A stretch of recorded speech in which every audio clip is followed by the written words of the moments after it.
You were a member of the Financial Crisis Inquiry Commission, which was investigating the causes of the 07-08 financial crisis. You dissented not only from the Democrats on the committee, but also from the Republican appointees.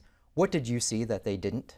Well, I had been looking at the housing system in the United States and Dodd-Frank Fannie Mae and Freddie Mac for quite a while before I got on the commission.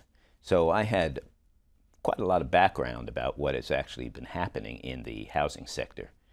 So I was looking for the commission to look into what happened with Fannie Mae and Freddie Mac, what role they might have played in the housing crisis, and ultimately the financial crisis. And I found that the commission was not interested in that, and they wouldn't look at it. And to the degree that I tried to interest them, I was just told that I was given all kinds of signals that that was not something they were going to do.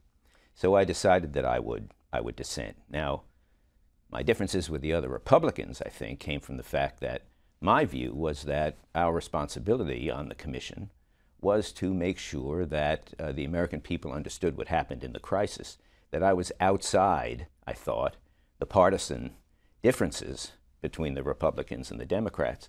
I'm afraid the Republicans felt that they just would not agree with anything the Democrats said, and they didn't want to indict the Bush administration. Some of them actually had been in the Bush administration. So I felt that I had to speak with an independent voice, and that's why I dissented. You wrote a lengthy dissent for that commission and for the in the late stages of that inquiry that, of course, grew into your book, and you have a lot of unconventional views in this book, which we'll get into. But for people who aren't understand, this really focuses on the housing and mortgage markets in the United States and the government's role in it. When and why did the U.S. government get so heavily involved in the housing market?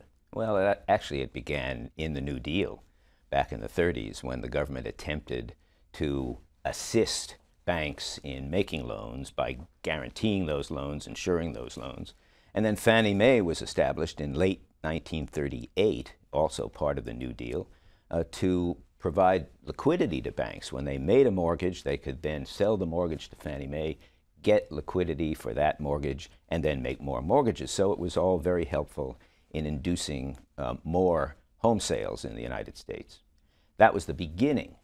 The government really got much more involved in the 50s when they actually started adjusting the FHA's, the Federal Housing Administration's, standards in order to improve housing in the United States or increase the amount of housing sold in the United States in a desire to help the economy.